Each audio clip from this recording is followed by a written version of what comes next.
हाँ तो प्रिय साथी, आपने 2 वीडियो देख ही लिए होंगे कि किस तरह का ऑब्जेक्टिव हुआ, और हम इस ऑब्जेक्टिव का तीसरा पार्ट लेकर आए हैं जो 17 फरवरी को परीक्षा में पूछा जाएगा।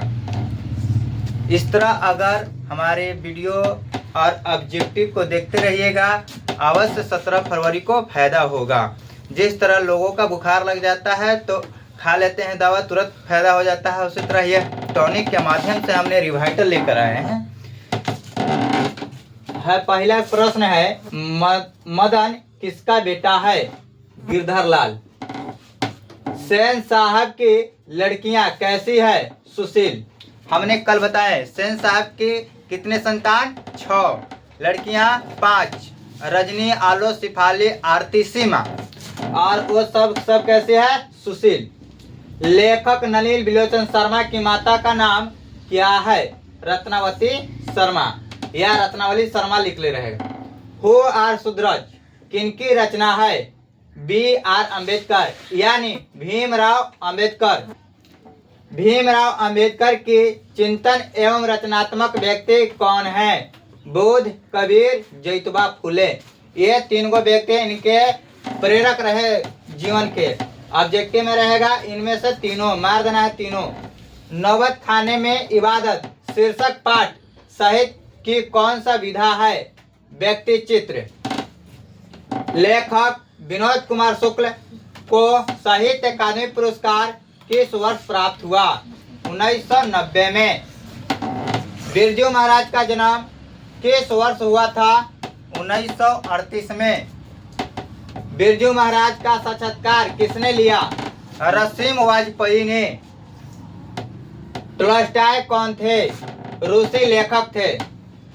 एथेंस किस महादेश में है? यूरोप महादेश में। सूखा पत्ता किस लेखक की रचना है?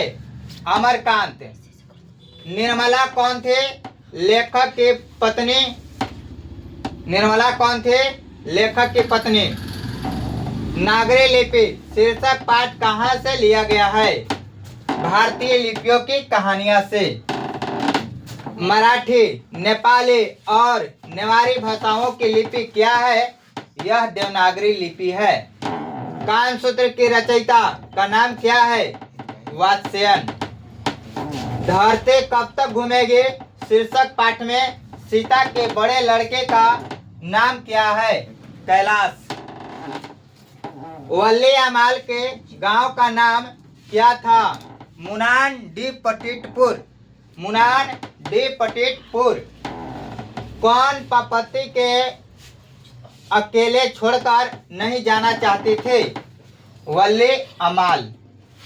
लेखक सुजाता के वास्तविक नाम क्या है? एस रंगराजन। मंगू की बड़ी बहन का नाम क्या है? कमू।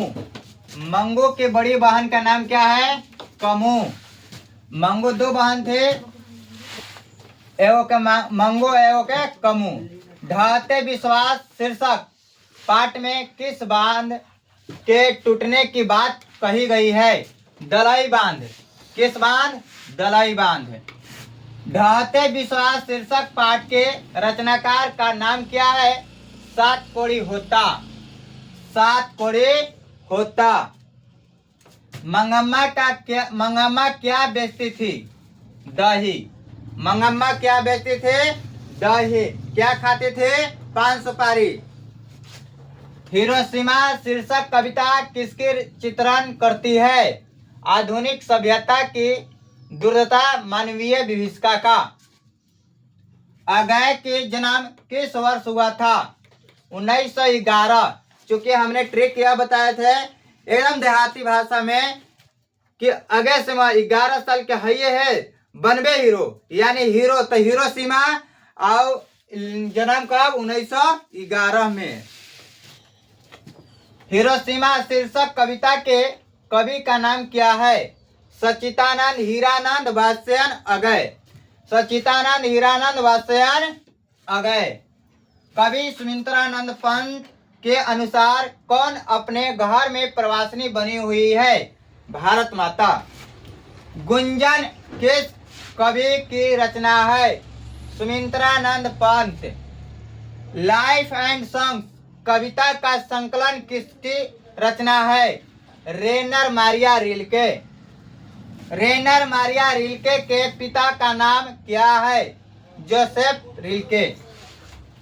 अक्षर ज्ञान शीर्षक कविता कहाँ से ली गई है? कवि ने कहा कविता संग्रह से लिया गया है। अक्षर ज्ञान शीर्षक कविता कहाँ से लिया गया है? तो आंसर लिखना है कवि ने कहा कविता संग्रह से लिया गया है।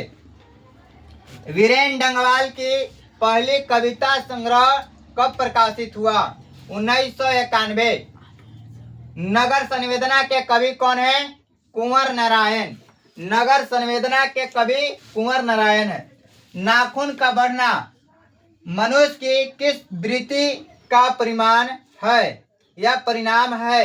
पाश्विक वृत्ति। पाश्विक वृत्ति।